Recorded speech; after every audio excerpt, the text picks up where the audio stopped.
Langsung saja mungkin satu-satu juga. Tadi dari Pak Haryanto ya.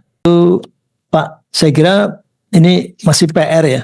PR lama, dispute pengelolaan di otoritasnya cagar budaya. Ini saya kira mesti dirumuskan supaya Panja Cagar Budaya ini bisa mendapatkan masukan sebaiknya seperti apa di pandangan Kementerian Pariwisata. Satu tadi yang sering disebut misalnya Borobudur yang jadi gambar juga di sini, itu Borobudur. Itu Borobudur ring satunya BUMN Pak, bukan Kementerian Pariwisata. Ring 2-nya baru pariwisata. Ring 3 baru Kementerian Budaya. Yang punya undang-undang putra budayaan, tapi ring 3 loh. Nah itu saya kira problematika sampai sekarang ini. Sehingga akhirnya di Parda Kabupaten, di Parda Provinsi, di Parnas tidak sinkron juga. Khususnya di lokus cagar budaya. Kemudian ada solusi dari Undang-Undang Cagar Budaya, Undang-Undang 11 2010, tapi faktanya sampai sekarang belum dilaksanakan. Badan Pengelola Cagar Budaya tidak dilaksanakan. Ini saya kira perlu tegas sehingga nggak ada keluhan dari Pemda. Pemda kalau ditanya nggak tahu apa-apa tentang Borobudur Pak.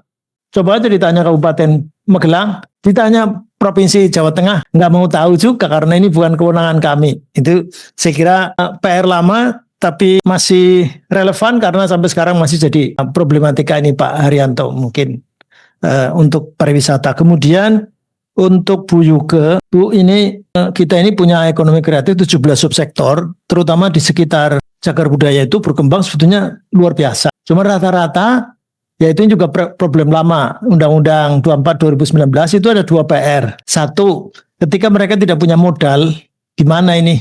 Karena tadi kan cerita apa tadi yang Mas Boni nutup pakai tangan aja. Atau di Hagia Sophia itu kan orang berlomba untuk muter gini. Apa ini kayak gini kan cerita seperti itu. Di Hagia Sophia di pojokan itu ada, di Turki itu ada yang tangan nanti muter kayak gini. Aduh, ini kan karena cerita, karena narasi. Nah, tadi Bang Andi juga begitu. Sekali lagi, banyak diantaranya mungkin kurang modal. Hatta mungkin tadi sampai film.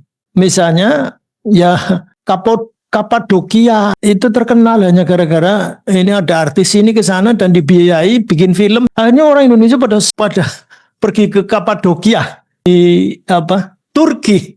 Coba, ini kan padahal kita kan punya banyak cagar budaya yang luar biasa katanya menakjubkan dunia dan sebagainya, tapi tidak laku. Masa menakjubkan dunia tapi tidak laku? Sementara yang nggak disebut di dalam UNESCO apa segala macam nggak. Tadi Kapadokia kan nggak disebut apa-apa, tapi itu laku. Bahkan orang Indonesia ke sana dia tahu pasarnya di sini, tapi ada yang biayai.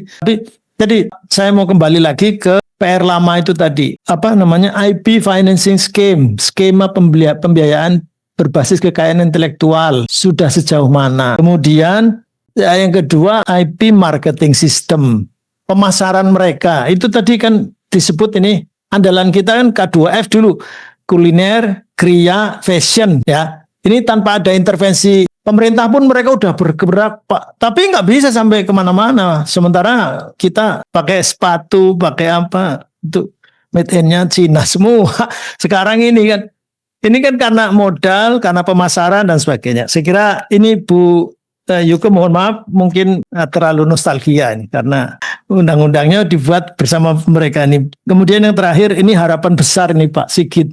Jadi saya juga sering menyebut berulang-ulang dan tadi disebut soalnya beberapa halaman KLHS, Kajian Lingkungan Hidup Strategis, yang membuatkan bukan pusat, bukan Kementerian Lingkungan Hidup, tapi pemerintah provinsi. Ya itu sebagai lampiran dari Perda RT RW, tapi rata-rata juga tidak ditaati. Bahkan kalau diterjemahkan menjadi RT RW kabupaten kota atau RDTR dan seterusnya, bisa dinego warnanya dari hijau menjadi kuning, dari kuning menjadi merah dan sebagainya dan sebagainya. Saya kira ini perlu ada penjaga ini Pak. Ini Kementerian Lingkungan Hidup nampaknya yang mestinya menjaga law enforcement, kemudian tegas, kajiannya memang harus ilmiah. Saya kira nggak ada ribut-ribut Sumatera seperti ini Bu, Pak. Kalau KLHS dikerjakan dengan baik, nggak ada, karena ini nggak boleh kemudian dikonversi dari hutan menjadi perkebunan. Ini nggak boleh karena kajian lingkungan hidup itu kan, apalagi ini tadi kalau masuk ke Borobudur, dulu 2022 itu 1.200 maksimal stupa itu dinaiki. Sekarang 4.000 Pak.